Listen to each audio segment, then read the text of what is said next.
ओम शांति। आज प्यार के सागर बाप दादा अपने सभी मास्टर प्यार के सागर स्नेही बच्चों को देख रहे हैं। तो जब बाबा ने अपने बच्चों को देखा तो बाबा ने बताया कि बाबा आज सभी सेवा केंद्रों पर चक्कर लगा रहे हैं। और जब सेवा केंद्रों पर चक्कर लगाया तो बच्चों की स्थिति देखी। तो स्थिति में क्या देखा? बाबा ने देखा कि चाहे युवा हों, चाहे बच्चे हों, चाहे बुज़ुर्ग हों, इस कलयुगी वातावरण में सब कहीं ना कहीं किसी न किसी तरह की बीमारी के शिकार हैं। लेकिन बाबा ने कहा बुज़ुर्ग तो बुज़ुर्ग हैं, लेकिन बच्चे और युवा जो हैं बुज़ुर्ग से भी ज़्यादा अपने को बीमार अनुभव करते हैं। और उसका कारण बाबा ने बताया कि वो बस यही सोचते हैं कि मैं बीमार हूँ, मुझे ये बीमारी है, बीमार हूँ, बीमारी है। इस वजह से वो तन की बीमारी धीरे धीरे और बड़ी होती जाती है और उसका प्रभाव फिर मन पे भी पड़ने लगता है। तो तन और मन दोनों से अर्थात डबल बीमार हो जाते हैं। तो बाबा यहाँ बताना चाहते हैं कि तन की बीमारी तो इस कलयुगी संसार में हर एक को आएगी ही आएगी, लेकिन मैं बीमार हूँ का संकल्प ना करते हुए मैं स्वस्थ आत्मा हूँ, मैं शक्तिशाली आत्मा हूँ, मैं सर्वशक्तिवान परमात्मा की संतान हूँ, ऐसे श्रेष्ठ संकल्पों को लेकर के चलेंगे तो तन की बीमारी तन तक ही सीमित रहेगी, मन पर उसका प्रभाव नहीं पड़ेगा। और तन में वो बीमारी होते हुए भी हम अपने आप को बीमार अनुभव नहीं करेंगे और अच्छी तरह से ज्ञान योग में हम आगे बढ़ेंगे और अपने लक्ष्य तक पहुंच पाएंगे। फिर दूसरा बाबा ने देखा कि मन में तो हर एक बच्चे का बाबा से बहुत प्यार है, सेवा के लिए भी बहुत उमंग है, बहुत उत्साह है। तो प्यार और उमंग उत्साह के कारण बाबा के सामने बैठते हैं।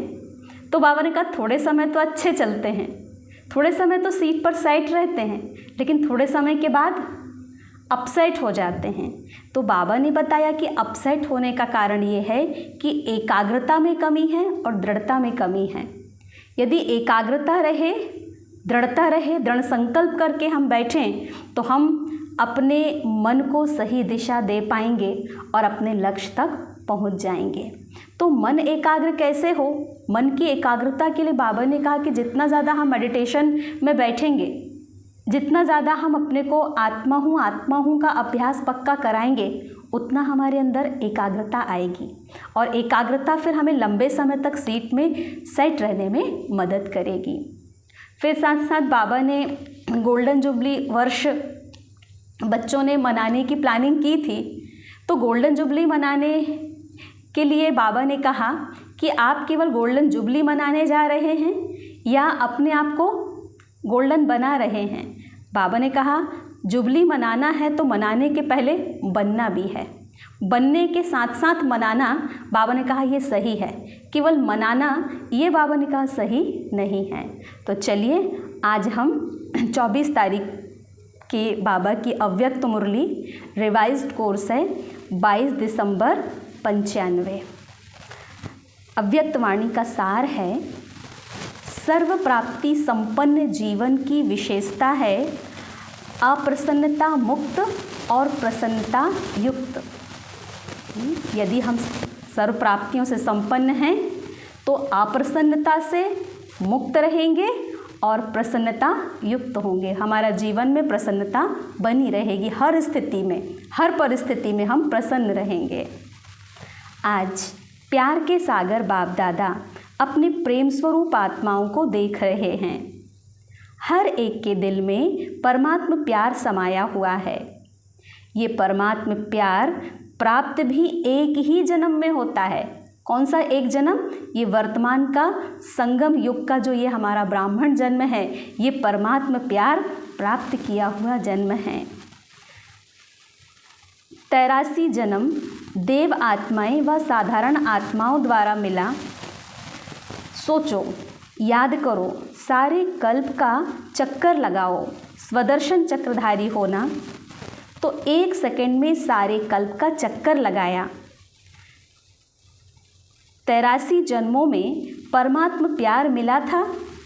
नहीं मिला। चेक किया, चक्कर लगा करके देखा मन ही मन, तो समझ में आया कि 83 जन्म तक हम परमात्मा प्यार से वंचित रहे।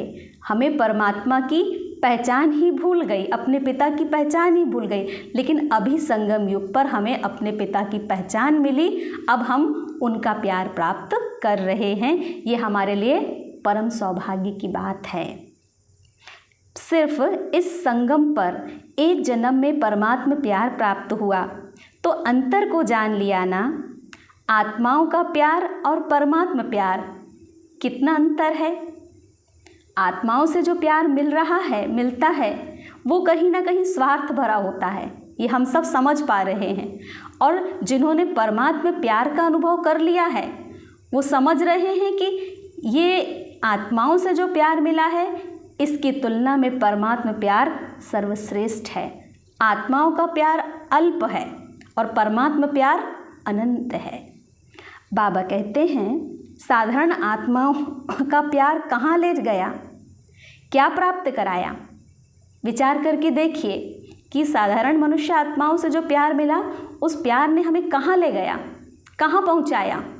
तो हमें समझ में आएगा कि उससे हमारा केवल पतन ही हुआ, हमने उन्नति को नहीं पाया। तभी तो नीचे उतरते उतरते जो हम चार्ज बैटरी थे हमारी डिस्चार्ज बैटरी हो गई। जो हमारा जीवन सुख शांति संपन्न था वो जीवन आज हम देखें तो दुख शांति से भर गया।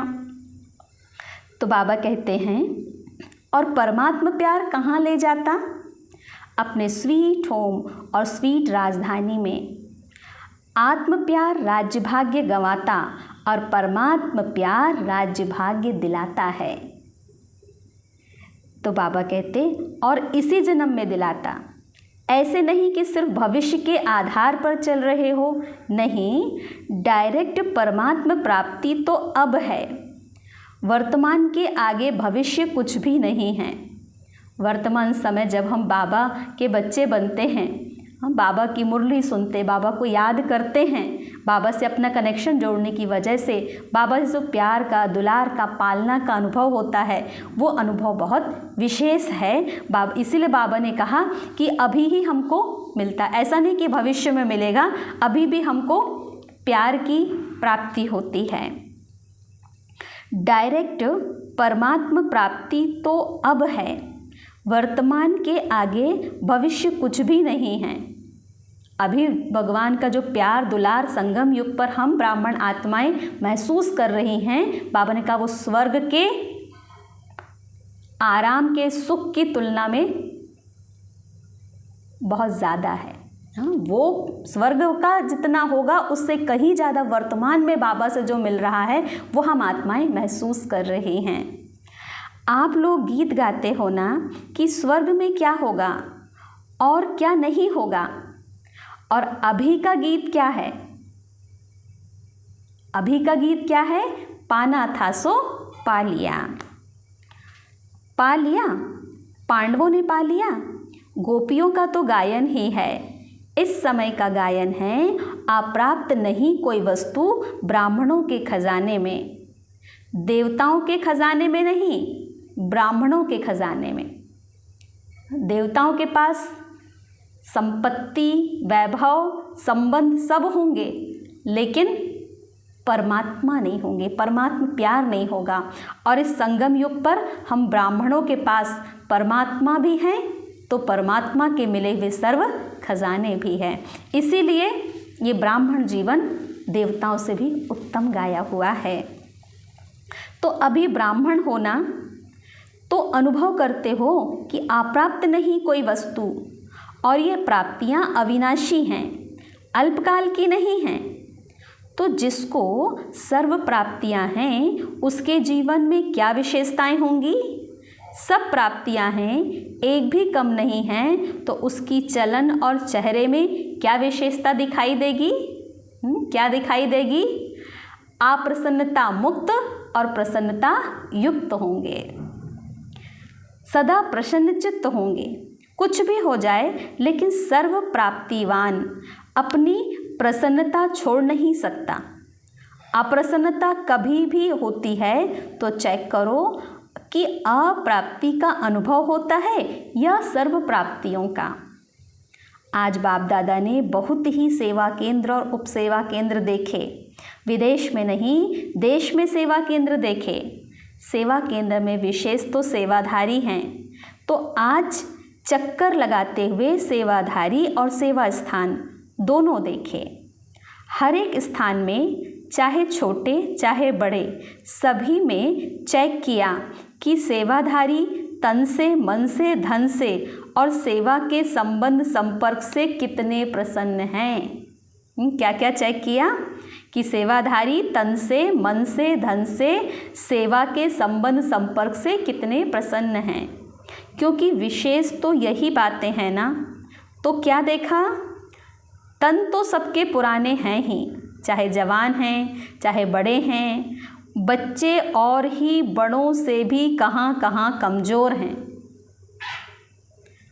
बड़े हैं बुज़ुर्ग हैं तो वे तो बीमार हैं ही हैं, लेकिन छोटों को बाबा ने और कमज़ोर देखा। चाहे बीमारी बड़ी है, लेकिन बीमारी की महसूसता कि मैं कमज़ोर हूँ, मैं बीमार हूँ, ये बीमारी को बढ़ा देती है।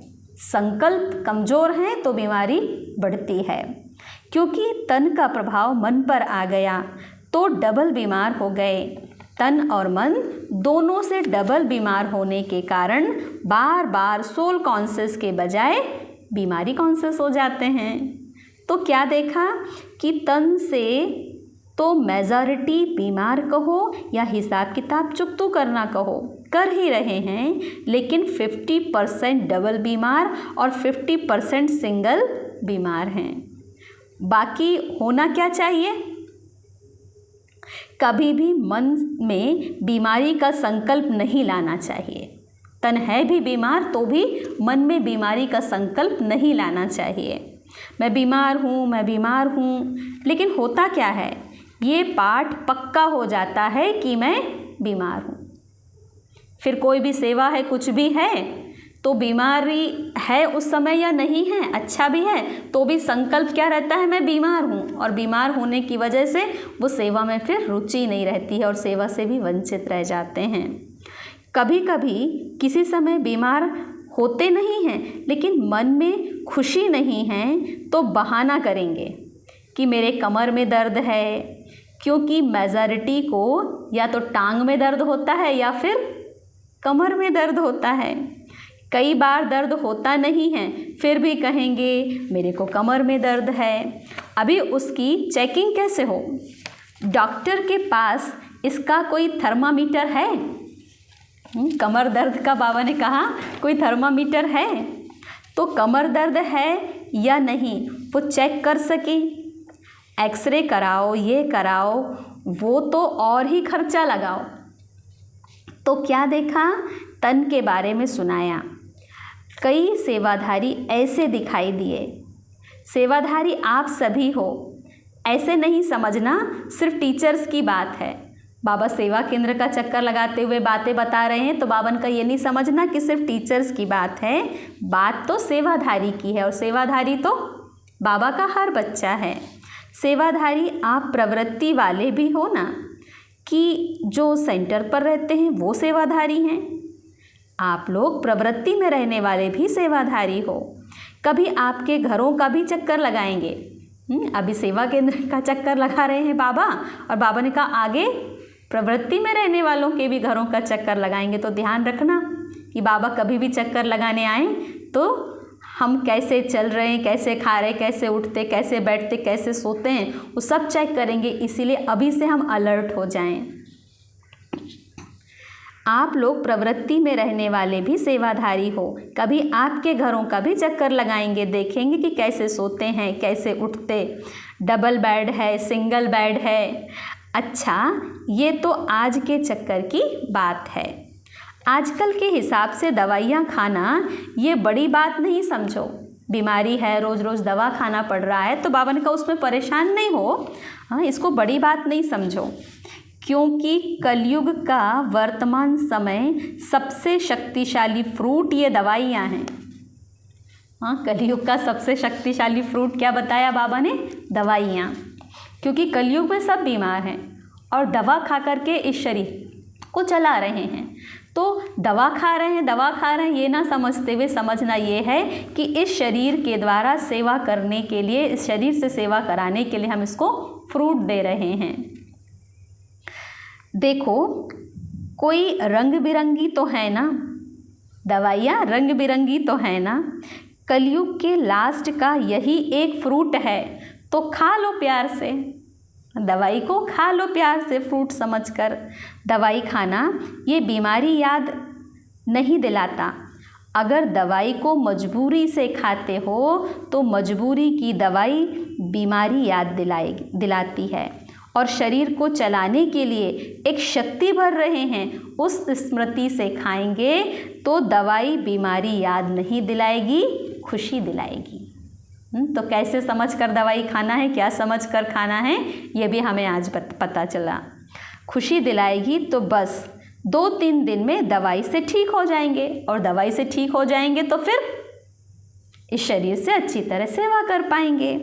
आजकल के तो बहुत नए फैशन हैं। कलयुग में सबसे ज़्यादा इन्वेंशन आजकल दवाइयाँ या अलग अलग थेरेपी निकाली है। आज फलानी थेरेपी है, आज फलानी। तो ये कलयुग के सीज़न का शक्तिशाली फल है, इसलिए घबराओ नहीं। दवाई कलयुग के सीज़न का शक्तिशाली फल है, लेकिन दवाई कॉन्शियस, बीमारी कॉन्शियस होकर नहीं खाओ। तो तन की बीमारी होनी ही है, नई बात नहीं है, इसलिए बीमारी से कभी घबराना नहीं। बीमारी आई और उसको फ्रूट खिला दो और विदाई दे दो। अच्छा, ये हुआ तन की रिजल्ट। फिर और क्या देखा? मन में क्या देखा? एक बात खुशखबरी की ये देखी कि मेजॉरिटी हर एक सेवाधारी के मन में बाबा का प्यार और सेवा का उमंग दोनों हैं। बाकी 25% कोई मजबूरी से चल रहा है, उसको छोड़ो। बाबा कहते हैं लेकिन मेजॉरिटी के मन में ये दोनों बातें देखी। कौन सी दोनों? बाबा से प्यार भी देखा और सेवा का उमंग उत्साह भी। और ये भी देखा कि बाबा से प्यार होने के कारण याद में भी शक्तिशाली हो, बैठने का, चलने का, सेवा करने का अटेंशन बहुत देते हैं। लेकिन खेल क्या होता है कि चाहते हैं कि याद की सीट पर अच्छी तरह से सेट होकर बैठ जाएं, लेकिन थोड़ा टाइम सेट रहते हैं और हिलना डुलना शुरू हो जाता है।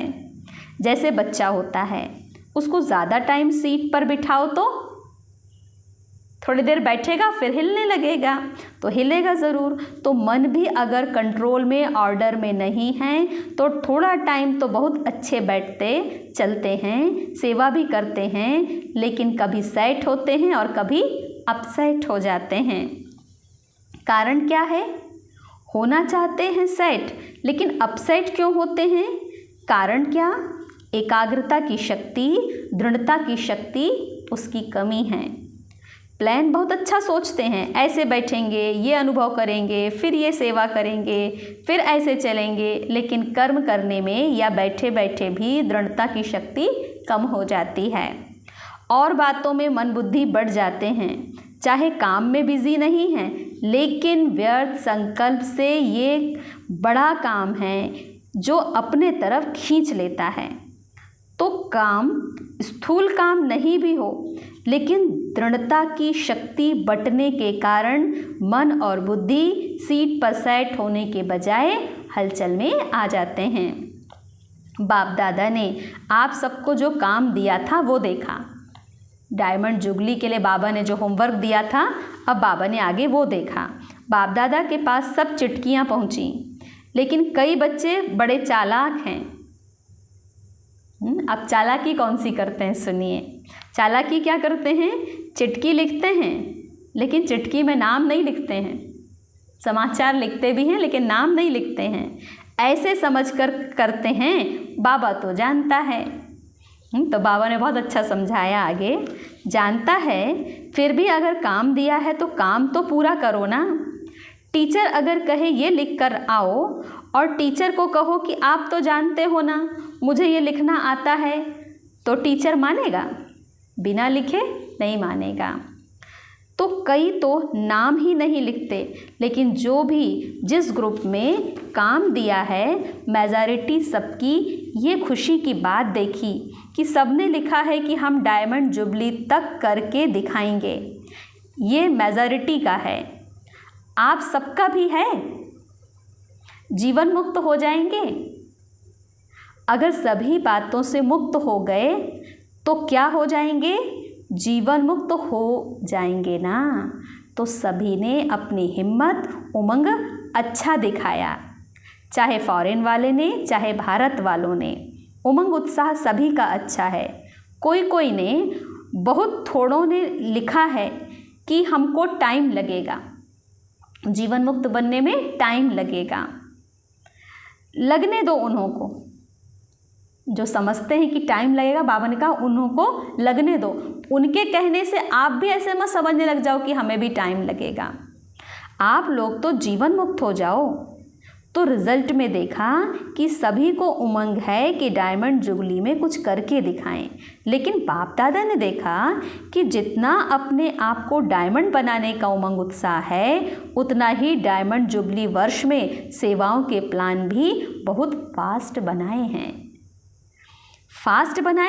इसमें बाप दादा खुश है, लेकिन ऐसा नहीं कहना कि बहुत सेवा का बोझ था ना इसलिए थोड़ा ऊपर नीचे हो गया।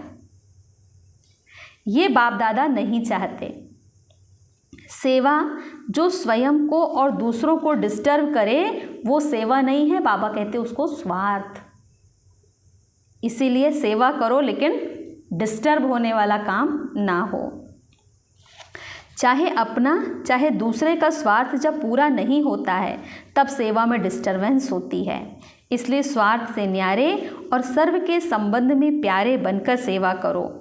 तब जो संकल्प किया है वह लक्ष्य रखा है कि डायमंड जुबली में डायमंड जुबली मनाएंगे, वह पूरा हो सकेगा। आधा नहीं याद करना। कई ऐसे जवाब देते हैं, कहते हैं डायमंड जुबली तो मनाने की थी तो मनाया, उसमें बिजी हो गए। डायमंड जुबली बनाया लेकिन डायमंड बनने का टाइम नहीं मिला, ऐसे कह देते हैं। लेकिन बाप दादा के दोनों शब्द याद रखना, आधा नहीं। दोनों शब्द कौन से? पहला डायमंड बन और दूसरा डायमंड जुबली मनाना। डायमंड बन डायमंड जुबली मनानी है, सिर्फ मनानी नहीं है, बनकर मनानी है। तो मतलब का अर्थ नहीं लेना, मना लिया ना लेकिन बनकर मनाया, ये याद रखना है। बनकर के मनाना ये है डायमंड जुबली का लक्ष्य। तो आधा लक्ष्य नहीं, पूरा करना। डबल है बनना और बनाना। सिर्फ बनना नहीं, सिर्फ मनाना नहीं, दोनों साथ साथ हो। और आप सबको मालूम है कि जब आप डायमंड जुबली के व डायमंड बनने के प्लान बना रहे हो तो आप सबसे पहले माया भी अपना प्लान बना रही है। इसलिए ये नहीं कहना क्या करें बाबा, हिम्मत कम हो गई, माया बहुत तेज है, माया को आप अपने पास रखो, ऐसे नहीं कहना। आप राज्य करेंगे और माया को बाबा संभालेंगे। बाबा आप माया को ऐसे कहना, ऐसे नहीं करने देना, वैसे नहीं करने देना, बच्चे ऐसे कहते हैं। तो बाबा ने कहा राज्य आपको करना है तो माया से भी निपटना आपको पड़ेगा कि बाबा निपटेंगे। स्वराज्य आपको करना है, राज्य भाग्य आपको चाहिए तो माया जीत भी आपको बनना है। बाबा कहते माया जीत जगत जीत बनता है, जो माया जीत बनता है वही जगत जीत बनता है। तो माया को जीतने के बिना जगत जीत कैसे बनेंगे? इसलिए चारों ओर अटेंशन प्लीज़, चारों तरफ से अलर्ट रहना है कि कहीं से भी किसी भी तरीके से माया का वार हम पर ना हो पाए। समझा? अच्छा, चक्कर का आधा सुनाया, आधा फिर सुनाएंगे। सेंटर कोई कोई तो बहुत अच्छे सजे सजाए और कोई सिंपल तो कोई बहुत रॉयल, कोई बीच के भी थे। चक्कर लगाया तो बाबा ने हर प्रकार के सेंटर देखे। ज़्यादा हैं जो समझते हैं कि रॉयल लगे, कोई वीआईपी आवे तो उसको लगे कि सेंटर अच्छा है, लेकिन अपना ब्राह्मणों का आदि से अब तक का नियम है कि ना बिल्कुल सादा हो ना बहुत रॉयल हो, बीच का होना चाहिए, ना बहुत ऊंचा ना बहुत नीचा। ब्रह्मा ने तो बहुत साधारण देखा और रहा, लेकिन अभी साधन हैं, साधन देने वाले भी हैं, फिर भी कोई भी कार्य करो तो बीच का करो। ऐसा भी ना कहें, ऐसा भी कोई ना कहे कि यह क्या लगा दिया है पता नहीं, और ना कोई कहे कि ये तो अभी राजाई ठाठ हो गया है इनका। तो आज का पाठ क्या है? मुक्त तो सबसे हो गए ना, सबसे मुक्त होने की प्रतिज्ञा हो गई ना, पक्की है या घर जाएंगे तो कहेंगे मुश्किल है।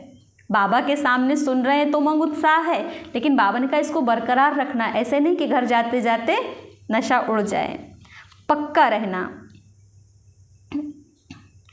माया को डायमंड जुबली में मज़ा चखा कर दिखाओ। क्या काम दे दिया बाबा ने कि डायमंड जुबली में माया को मज़ा चखा कर दिखाओ। मास्टर सर्वशक्तिवान हो, कम तो नहीं हो। सर्वशक्तिवान की संतान अपने आप को कहते हैं, मतलब हम मास्टर सर्वशक्तिवान हैं, और हम मास्टर सर्वशक्तिवान हैं तो फिर माया हम पर वार कर नहीं सकती। सर्वशक्तिवान माया को मज़ा चखा कर रहेंगे। अच्छा, डबल फॉरेनर्स भी बहुत आए हैं। स्थापना के कार्य की डबल शोभा, डबल विदेशी हैं। बाप दादा जानते हैं कि कितने मेहनत से, युक्ति से यहाँ पहुँचे हैं। अगर लगन कम हो तो पहुँचना भी मुश्किल लगे। एक तरफ बाप दादा सुनते हैं कि मनी डाउन हो गई है, और दूसरे साल देखते हैं तो और भी विदेशी ज़्यादा आ गए हैं। मनी डाउन भी हो गई है, फिर भी विदेशी ज़्यादा आ गए हैं। तो ये हिम्मत है। रशिया का ग्रुप भी आया है ना। रशिया वालों ने टिकट कहाँ से लाई? इन्हों की कहानियाँ बहुत अच्छी सुनने वाली हैं। टिकट कैसे इकट्ठी करते हैं उसकी कहानी बहुत अच्छी है। ये तो सब होना ही है, जब है ही कागज़, पेपर ही तो है, चाहे डॉलर कहो चाहे पाउंड कहो, है तो पेपर ही। तो पेपर कहाँ तक चलेगा?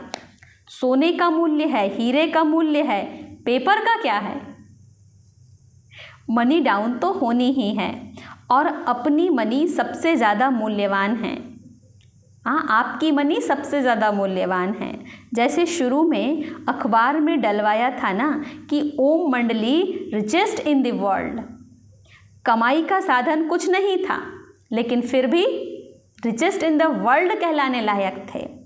ब्रह्मा बाबा के साथ एक दो समर्पण हुए और अखबार में डाला रिचेस्ट इन द वर्ल्ड। तो अभी भी जब चारों ओर ये स्थूल हलचल होगी, फिर आपको अखबार में नहीं डालना पड़ेगा।